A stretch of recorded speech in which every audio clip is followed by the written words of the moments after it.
Welcome to game number 16 of the Chess World Championship match played in New York City 2016 between Magnus Carlsen and Sergei Karjakin. This specific tiebreak game played on the 30th of November 2016, and it was the fourth and final rapid game that made up the first part of the tiebreaks, after the classical chess was tied at 6 games apiece. It must be important to note that Carlsen had won the third tiebreak game, in other words game number 15, with the black pieces, and that left Sergei with the incredibly difficult task of needing to win with the black pieces on demand. If he didn't win with the black pieces, the match would be all over. So you can say that it's very difficult to win on demand with the black pieces. On the other hand, of course, it's also not that easy for white either, because subconsciously you're ahead in the match. All you need is to make a draw and you'll be able to win the match outright. So what's often the case is that in order to ensure that you make the draw, you offer positional concessions, and then some more positional concessions, and some more positional concessions, in order to be able to steer the game into quieter waters and make your draw, until the point where you've given so many concessions that you've deteriorated your position down into a lost one. But Carlsen, on the other hand, decided that he'd go on the all-out attack and try and bring home the full point, thus forcing Sergei with the black pieces to start making concessions. But as far as the game in hand is concerned, Carlsen opened e4, and where Sergei now needed to go out and emphatically go for the win, he obviously couldn't come back with his usual Berlin Wall defense out of the Spanish opening. So needing to go for a win at all costs with black, Sergei obviously went for the Sicilian. So we had c5, knight f3, d6, d4, c takes and d4, knight takes and d4, knight f6, f3, e5, knight b3, bishop b7, and must be noted c4, a5, a5. It must be noted that this is the first Sicilian of the match so far. Bishop b3, a4, knight c1, castle short, knight c3, queen a5, queen d2, Na6, bishop b2, knight c5, castle short, bishop d7, rook b1, rook f2 c8, b4, a takes and b3, a takes and b3, queen d8, knight d3. And as you can see already, white is starting to press gradually forward, and black is being squished more and more towards the back edge of the board. Knight e6, knight b4, bishop c6, rook f to d1, h5, bishop f1, h4, queen f2, knight d7, g3, rook a3, bishop h3, rook c to a8, knight c2, rook a3 to a6, knight b4, rook a5, and Sergei obviously bravely avoiding the 3-move repetition that would leave him with a draw and the lost match.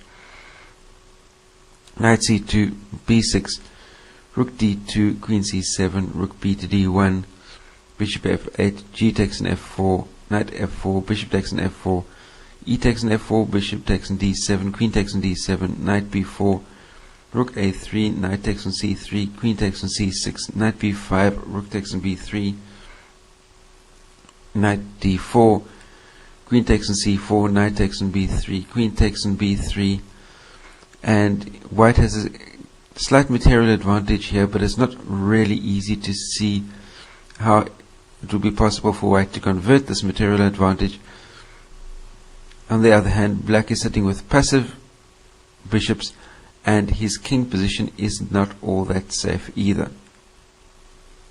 Here, queen e2, bishop e7, king g2, queen e6, h5, rook a3, rook d3, rook a2, rook 3 to d2, rook a3, rook d3, rook a7, rook d5, rook c7, queen d2, queen f6, rook f5, queen h4, rook c1, queen, rook to a7, queen takes on f4,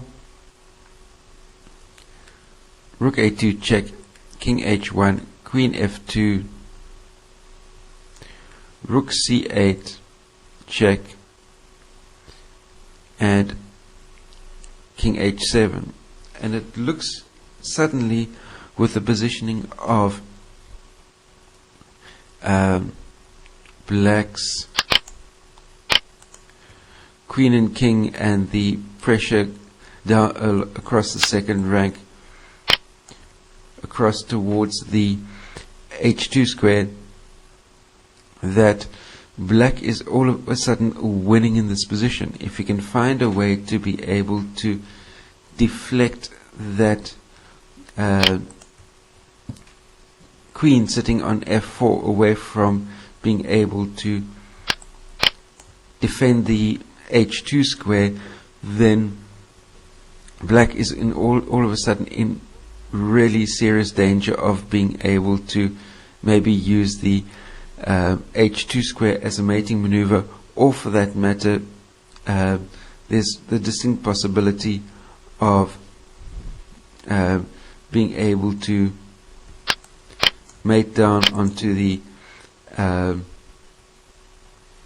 a1 square again, but for the fact that the queen and the rook are both covering that key c1 square. So but for those two defensive situations, black is in a distinct mating pattern here around the white king, and so all that black would need to be able to do is to be able to deflect that white queen away from its strong defensive square of f4. However, black would need an extra tempo to be able to do that, and he doesn't have that tempo. And not that Carlsen was overly worried about the defense of that c1, or for that matter the h2 square, because he had a far stronger move at his disposal, and that is uncorking the superb queen sacrifice of queen h6 check. And all of a sudden the tables are completely turned, because should Karjakin take with a pawn, then Carlsen has rook takes on f7 for mate, and should Karjakin choose instead to take with the king, then all Carlsen would need to do is come across with the rook to h8, and that would be mate as well. So queen sacrifice, and leaves a mate in one position on the board. And as a result, Karjakin resigned the game, resigned the match, and Magnus Carlsen retains his World Championship crown. That brings me to the end of my report on this game and the entire match of the FIDE World Chess Championship played in New York City 2016 between Magnus Carlsen and Sergei Karjakin. Be sure to like and share this video. Post any comments, questions or criticisms that you may have in the comment section down below. If you're new to my channel, hit that subscribe button, and last but by no means least, until we meet again, stay carved up for the win. I'll see you next time. Cheers.